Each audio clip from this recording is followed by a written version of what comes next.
Everyone in the city had heard of Alina Veretti, the billionaire's daughter who was beautiful, brilliant, and completely impossible to deal with. From the age of 8, she had been expelled from every elite school, chased out every private tutor, and driven away every psychologist her father hired, not because she was cruel, but because she was smarter than all of them, lonelier than any of them realized, and guarded by walls no one could penetrate. Her father, Adrian Veretti, controlled empires, shaped global markets, and could bend governments with a signature, but he couldn't manage his own daughter. After a final scandal at yet another academy, a desperate advisory board suggested something insane. Hire someone who isn't intimidated by wealth, someone who has lived real life. That's how Lucas Kane, a 32-year-old single dad, ex-firefighter and full-time delivery worker, ended up being summoned to the Veretti penthouse. He had no idea why. He only knew his daughter, 6-year-old Emily, needed a stable life and every extra job helped.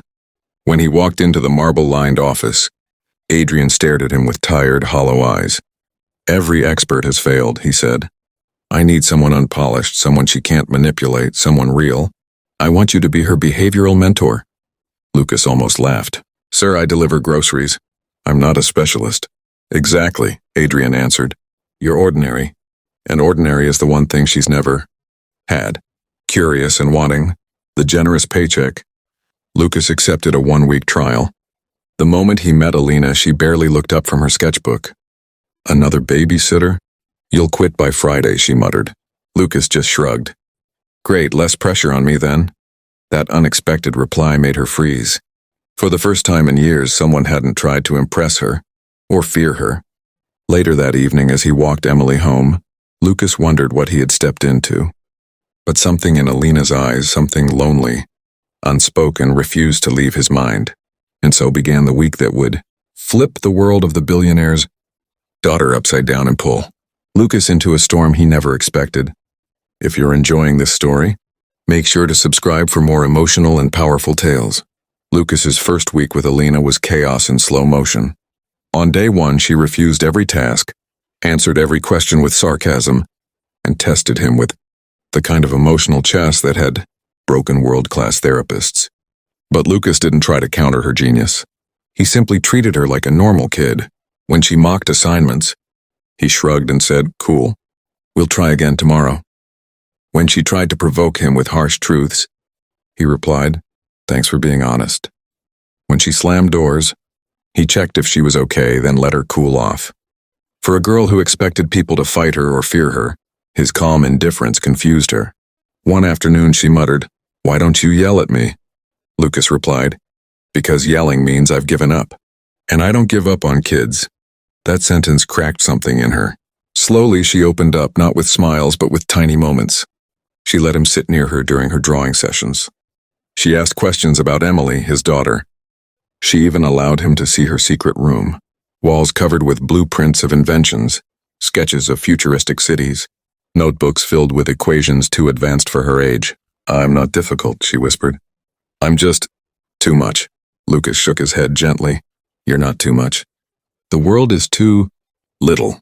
Those words hit her, harder than anything her father had ever said. But when Adrian tried to thank Lucas at dinner, Alina exploded. "Now you care?" She screamed. "You only pay attention when I become a project." She ran to her room. Adrian broke down, whispering he had no idea how to reach her. Lucas realized the problem wasn't Alina. It was the silent wound between father and daughter. He gently guided Adrian on how to speak to her like a parent, not an executive. That night, for the first time in years, Adrian knocked on Alina's door and said, "I don't want a perfect daughter. I just want my daughter." Alina didn't open the door, but she cried quietly, and that meant the walls were finally cracking. If this chapter moved you, hit the subscribe button. Your support keeps these stories alive. The breakthrough came unexpectedly on a rainy afternoon when Emily, Lucas's daughter, visited the penthouse. Unlike adults, Emily wasn't intimidated by Alina's status. She walked straight up to her and said, "Want to draw with me?" Alina blinked, confused. No one had ever spoken to her so casually. But Emily's innocent warmth slipped through every defense she had. They spent hours drawing. Alina creating intricate futuristic cities, Emily drawing stick figures flying through them. Alina laughed, a real laugh, something her father hadn't heard since she was 8. Lucas watched quietly, knowing this was something no money could buy. Human connection. Later, Emily whispered to Lucas, "She's not scary. She's just sad." That night, Alina admitted to Lucas that she felt trapped by expectations. "Everyone sees me as a problem," she said. "You don't," Lucas replied.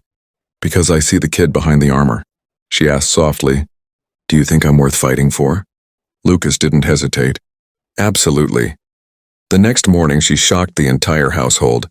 She apologized to her father. Not perfectly, not gracefully, but honestly. And Adrian didn't scold or correct. He hugged her so tightly she froze, then slowly, trembling, hugged him back. That single moment healed wounds that years of therapy couldn't touch. When Lucas finished the trial period, Adrian expected Alina to reject him like she had rejected everyone before. Instead, she quietly said, "Please stay. You helped me believe I'm not broken." Lucas accepted, not for the paycheck, but because he knew she deserved someone in her corner. Over time, Alina flourished. Less anger, more